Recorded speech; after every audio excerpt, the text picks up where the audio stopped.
ഈ കഴിഞ്ഞ കുറേ ദിവസങ്ങളായി സോഷ്യൽ മീഡിയ ഉപയോഗിക്കുന്നവർ മാത്രമല്ല, നിങ്ങൾ ടി വിയിൽ ന്യൂസിലൂടെയും പത്രമാധ്യമങ്ങളിലൂടെയും ഒക്കെ കേട്ട ഒരു ഡിസ്കഷനെക്കുറിച്ച് ജസ്റ്റ് ഒന്ന് നമുക്ക് പറയാം. ലിപ്സ്റ്റിക്. അപ്പം നിങ്ങൾ വിചാരിക്കും ചുണ്ടിൽ ലിപ്സ്റ്റിക് ഇട്ട് വന്നിരിക്കുക ലിപ്സ്റ്റിക്കിനെ കുറിച്ച് പറയാനെന്ന്. തീർച്ചയായിട്ടും ഞാനും ചുണ്ടിൽ ലിപ്സ്റ്റിക് ഇട്ടിട്ടുണ്ട്. സ്ത്രീകൾ, എനിക്കറിയില്ല, ലിപ്സ്റ്റിക്ക് ഇഷ്ടമില്ലാത്ത സ്ത്രീകൾ ഇന്നത്തെ ജനറേഷൻ്റെ ഭാഗമായിട്ടുണ്ടോ എന്നെനിക്കറിയില്ല. ഒരു 100 പേര് എടുത്തു കഴിഞ്ഞാൽ ഒരു 80 പേർക്കും ലിപ്സ്റ്റിക്ക് യൂസ് ചെയ്തില്ലെങ്കിൽ എന്തോ കുറവ് പോലെ നമ്മൾ ഫീൽ ചെയ്യുന്നവരാണ്, ഇൻക്ലൂഡിങ് മീ ഓൾസോ. അപ്പോൾ നിങ്ങൾ വിചാരിക്കും ഈ ലിപ്സ്റ്റിക്കിനെ കുറിച്ച് എന്ത് കുറ്റം പറയാനാണോ അതോ നല്ലത് പറയാനാണോ വന്നിരിക്കുന്നതെന്ന്. കുറ്റവും നല്ലതും ഒന്നുമല്ല പറയാൻ. ഈ റീസെൻ്റായിട്ട് നമ്മുടെ ഇന്ത്യയിൽ ആയുഷ് മന്ത്രാലയം, ഡ്രഗ് കൺട്രോൾ ബോർഡ് ഒരു മാർക്കറ്റിൽ നിന്നും കുറച്ച് ഹൈ എൻഡ്, ഞാനും നിങ്ങളും എല്ലാവരും വാങ്ങുന്ന കുറച്ച് ഹൈ എൻഡ് ബ്രാൻഡുകൾ സാമ്പിൾസ് കളക്ട് ചെയ്തു. മാർക്കറ്റിൽ നിന്നാണ് അവരുടെ ആ പ്രോഡക്റ്റിൻ്റെ മാർക്കറ്റിലെ സാമ്പിളുകൾ കളക്ട് ചെയ്തിട്ട് ടെസ്റ്റ് ചെയ്യപ്പെട്ട ഓൾമോസ്റ്റ് 90% ബ്രാൻഡുകളിലും നമുക്ക് ഒരിക്കലും ഒരു ലിപ്സ്റ്റിക് അല്ലെങ്കിൽ ഒരു കോസ്മെറ്റിക്സിൽ ഉണ്ടാകരുത് എന്ന് നിഷ്കർഷിക്കുന്ന കാസിനോജൻസ് ആയിട്ടുള്ള ഒരുപാട് ടോക്സിക് കെമിക്കൽസ് കണ്ടുപിടിക്കപ്പെടേണ്ടായി. അപ്പോൾ അതേ തുടർന്ന് നിങ്ങൾ ചിലപ്പോൾ ഇൻസ്റ്റാഗ്രാമിലൊക്കെ ഒരുപാട് വീഡിയോസും കാര്യങ്ങളൊക്കെ കണ്ടിട്ടുണ്ടാവും. കുട്ടികൾക്ക് ലിപ്സ്റ്റിക് യൂസ് ചെയ്യാൻ പാടില്ല. കുട്ടികൾക്ക് മാത്രമല്ല, മുതിർന്നവരാണെങ്കിൽ പോലും നമ്മളെല്ലാവരും ഇത്രയും കാലം നമ്മൾ ഭയങ്കര 1000 രൂപയ്ക്കും 1500 രൂപയ്ക്കും ഒക്കെ ഉൾപ്പെടെ വാങ്ങി ഹൈ എൻഡ്, ഞാൻ ഉദ്ദേശിച്ചത് ഹൈ എൻഡ് ബ്രാൻഡുകൾ ആയിട്ടുള്ള ബ്രാൻഡുകൾ ഉള്ള ലിപ്സ്റ്റിക്കിൽ പോലും കാസിനോജൻസ് ആണ് കേട്ടോ കണ്ടുപിടിച്ചിരിക്കുന്നത്. വെറും കാസിനോജൻസ് അല്ല, ഭാവിയിലെ സ്ത്രീകൾക്ക്, അതായത് ലോങ് ടേം യൂസേജ് മൂലം ഭാവിയിൽ സ്ത്രീകൾക്ക് breast cancer, uterine cancer, ovarian cancer മുതലായ ക്യാൻസേഴ്സ് വരാൻ സാധ്യതയുള്ള രൂക്ഷമായിട്ടുള്ള കാസിനോജനിക് കെമിക്കൽസ് ആണ് ആ ലിപ്സ്റ്റിക്കുകൾ കണ്ടെത്തിയിട്ടുള്ളത്. അപ്പോൾ നിങ്ങൾക്ക് തോന്നും ഇത് നമുക്ക് യൂസ് ചെയ്യാൻ പറ്റില്ലേ? ഞാനിപ്പോൾ ലിപ്സ്റ്റിക്ക് യൂസ് ചെയ്തിട്ടുണ്ടല്ലോ, ഇതുള്ള ലിപ്സ്റ്റിക്കാണോ? നമ്മൾ ഫോളോ ചെയ്യുന്ന ആളുകൾക്ക് അറിയാം. ഞാൻ ഇതിന് മുൻപ് ഇതേ ഒരു ടോപ്പിക്ക് നമ്മുടെ ഗ്രൂപ്പിലൊക്കെ ഡിസ്കഷൻ ഇട്ടിട്ടുണ്ടായിരുന്നു. ഇതൊന്നും ആയിട്ടൊന്നുമല്ല, ഞാൻ കുറേ നാളുകളായിട്ട് എൻ്റെ ഈ ഹൈ എൻഡ്, ഞാൻ ഒരിക്കലും ബ്രാൻഡുകളുടെ പേരൊന്നും പറയാൻ പാടില്ല, ഞാൻ അതൊക്കെ മാറ്റിയായിരുന്നു. ഞാൻ ഇപ്പോൾ യൂസ് ചെയ്തുകൊണ്ടിരിക്കുന്നതിനെ കുറിച്ച് പറയാമല്ലോ. ജസ്റ്റ് ഹെർബ്സ് എന്ന് പറയുന്ന, അനൂസ് ഹെർബ്സ് എന്നൊക്കെ പറഞ്ഞ പോലെ ജസ്റ്റ് ഹെർബ്സ് എന്ന് പറയുന്ന ഒരു ബ്രാൻഡാണ് ഞാൻ പേഴ്സണലി യൂസ് ചെയ്യുന്നത്. അത് ഒരുപാട് നേരം ലോങ് ലാസ്റ്റ് ഒന്നും ചെയ്യില്ല. നമ്മൾ ഈ ലോങ് ലാസ്റ്റ് നമുക്ക് ഒരുപാട് നേരം ചുണ്ടിൽ ഹോൾഡ് ചെയ്യുന്ന ലിപ്സ്റ്റിക്ക് നിങ്ങൾ സൂക്ഷിക്കുക. തീർച്ചയായിട്ടും അതിനകത്ത് യൂസ് ചെയ്യുന്ന ഡെഫിനിഷൻ കിട്ടാനൊക്കെ യൂസ് ചെയ്യുന്നത് ഒരുപാട് നമ്മൾ വിചാരിക്കുന്ന പോലെയുള്ള ചില്ലറ കെമിക്കൽസ് ഒന്നും ഇല്ല. നമ്മളിപ്പോൾ ഒരു വീട് എടുത്ത് നോക്കുക, ഒരു ഏരിയ എടുത്ത് നോക്കിയാൽ എവിടെയും ക്യാൻസേഴ്സാണ്. ഇപ്പോൾ ഇത് യൂസ് ചെയ്തുകൊണ്ട് ക്യാൻസർ വരും എന്നല്ല കേട്ടോ ഞാൻ പറഞ്ഞത്. പക്ഷേ കാസിനോജൻസ് എന്ന് ക്ലിനിക്കൽ ലോകം എന്താ പറയുക, അപ്രൂവ് ചെയ്തിട്ടുള്ള കാര്യങ്ങൾ അടങ്ങിയിട്ടുള്ള കോസ്മെറ്റിക്സ് നിങ്ങൾ ലിപ്സ്റ്റിക് എന്നല്ല ഒരു പ്രോഡക്റ്റുകൾ, അത്തരത്തിലുള്ള ഒരു പ്രോഡക്റ്റുകൾ നിങ്ങൾ യൂസ് ചെയ്യാതിരിക്കുക. ഇപ്പോൾ ജസ്റ്റ് ഹെർബ്സും ഓൾറെഡി പിന്നെ ബ്രാൻഡ് വൈസ് ലാബ് ടെസ്റ്റ് ചെയ്യപ്പെട്ടിരുന്നു ആയുഷ്. അതിനകത്ത് ഈ പറയുന്ന ടോക്സിക് കെമിക്കൽസ് കണ്ടെത്തിയിട്ടില്ല. ഇതിപ്പോൾ നിങ്ങൾ വിചാരിക്കും ഞാൻ ജസ്റ്റ് ഹെർബിൻ്റെ വല്ല പ്രൊമോഷനാണെന്നോ? ഒന്നുമല്ല, ഞാൻ കുറേ നാളുകളായിട്ട് പൈസ കൊടുത്ത് വാങ്ങുന്നതാണ്.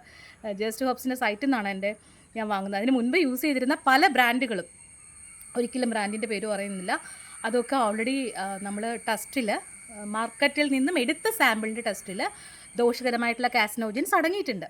നിങ്ങൾ മനസ്സിലാക്കേണ്ട ഒരു കാര്യമുണ്ട്, ഇത് നമ്മൾ നേരെ വായിലേക്കാണ് പോകുന്നത്. മറ്റ് ടോപ്പിക്കൽ പ്രൊഡക്ട്സ് പോലെയല്ല. നേരെ വാ വഴി നമ്മുടെ ഡൈജസ്റ്റീവ് സിസ്റ്റം, ബ്ലഡിലേക്ക് പെട്ടെന്ന് എത്താനുള്ള സാധ്യത ഭയങ്കര കൂടുതലാണ്. കുട്ടികൾക്ക് മാത്രമല്ല, ഈ ലിപ്പിന് എല്ലാവരും പറയുന്ന പോലെ ഒരിക്കലും എല്ലാ ലിപ്സ്റ്റിക്കിലും യൂസ് ചെയ്തിരിക്കുന്നത് കളറാണ്. അതായത് അത് ഫുഡ് കളർ ആണെങ്കിൽ പോലും കളർ ഈസ് ഓൾവേസ് ആർട്ടിഫിഷ്യൽ. പക്ഷേ കളറല്ല ഇവിടുത്തെ പ്രശ്നക്കാരൻ. കാസിനോജനിക് ആയിട്ടുള്ള ലിപ്സ്റ്റിക്കിന് ഡെഫിനിഷൻസ് ഒക്കെ കിട്ടാൻ വേണ്ടി യൂസ് ചെയ്യുന്ന കുറേ ഫില്ലേഴ്സ് ആയിട്ടുള്ള ടൈപ്പ് ഓഫ് ടോക്സിക് കെമിക്കൽസ് ഉണ്ട്. അപ്പോൾ അത് നിങ്ങൾ പറ്റുമെങ്കിൽ അത്തരം ബ്രാൻഡുകൾ ഒഴിവാക്കി നിർത്തുക. നല്ലൊരു ബ്രാൻഡാണ്. ഞാൻ ജസ്റ്റ് ഹെർബ്, സാൾട്രി, കുറേ എനിക്കറിയില്ല, ഞാൻ റിസർച്ച് ചെയ്ത പ്രകാരം എനിക്ക് 2 ഇന്ത്യൻ ബ്രാൻഡുകൾ സാൾട്രിയും ജസ്റ്റ് ഹെർബുമാണ് കേട്ടോ നല്ലതായിട്ട് തോന്നിയിട്ടുള്ളത്. ഇപ്പം ഞാൻ ലിപ്സ്റ്റിക്കിൻ്റെ മാത്രമല്ല, ഇപ്പം അനൂസ് ഹെർബ്സിൻ്റെ ആണെങ്കിലും അനൂസ് ഹെർബ്സ് ഒരിക്കലും നിങ്ങൾ വിചാരിക്കുന്ന പോലെ, ചിലർ പറയാറുണ്ട്, ചേച്ചി എനിക്ക് സ്മെല്ലില്ല, മോയ്സ്ചറൈസറിന് സ്മെല്ല് വേണം, അതിന് സ്മെല്ല് വേണം, ഇതിന് സ്മെല്ല് വേണം. നമ്മളൊരു എത്തിക്സ് അനുസരിച്ച് മാത്രമേ പോകുള്ളൂ. ആളുകളുടെ ആരോഗ്യം, ഞാൻ എപ്പോഴും പ്രയോറിറ്റി നൽകുന്നത് സൗന്ദര്യത്തിനല്ല, ആരോഗ്യത്തിന് തന്നെയാണ്. ജനങ്ങളുടെ ആരോഗ്യം മോശമാക്കിക്കൊണ്ട് ഒരു തരത്തിലുമുള്ള ഒരു ബ്രാൻഡ് ഐഡൻറ്റിറ്റി ഉണ്ടാക്കാൻ അനൂസെപ്സ് ആഗ്രഹിക്കുന്നില്ല. അതുകൊണ്ട് തന്നെയാണ് നമ്മളൊരു എസൻഷ്യൽ ഓയിൽ പോലും നമ്മളുടെ ലിവോൺ ആപ്പ് ഫേസ് മോയ്സ്ചറൈസറിലായിക്കോട്ടെ അല്ലെങ്കിൽ ഏത് പ്രോഡക്റ്റിലും ആയിക്കോട്ടെ നമ്മൾ ഫേസുമായിട്ട് നമ്മുടെ സ്കിന്നുമായിട്ട് നമ്മുടെ നെർവ്സുമായിട്ട് ഡയറക്റ്റ് കോൺടാക്റ്റ് വരുന്ന ഒരു പ്രോഡക്റ്റിലും ഒരു തരത്തിലുള്ള ടോക്സിക് കെമിക്കൽസും നമ്മൾ യൂസ് ചെയ്തിട്ടില്ല. നമ്മളുടെ ബ്രാൻഡ് എന്നല്ല, നിങ്ങൾ ഏത് ബ്രാൻഡാണ് യൂസ് ചെയ്യുന്നതെങ്കിലും നിങ്ങൾ കൃത്യമായിട്ട് ആ ഇൻഗ്രീഡിയൻസിനെ കുറിച്ച് കൃത്യമായിട്ടൊരു ഒരു അവബോധം നിങ്ങൾക്ക് ഉണ്ടാകുക. ലിപ്സ്റ്റിക്കിനകത്തൊക്കെ പുറത്ത് ഇങ്ങനെ എഴുതി വെച്ചിട്ടുണ്ടാവും ചെറിയ അക്ഷരങ്ങളിൽ. അപ്പം നോക്കിയും കണ്ടും ഒക്കെ വാങ്ങുക. നമ്മളിപ്പോൾ കോസ്മെറ്റിക് പ്രോഡക്ട്സ് എന്ന് പറയുമ്പോൾ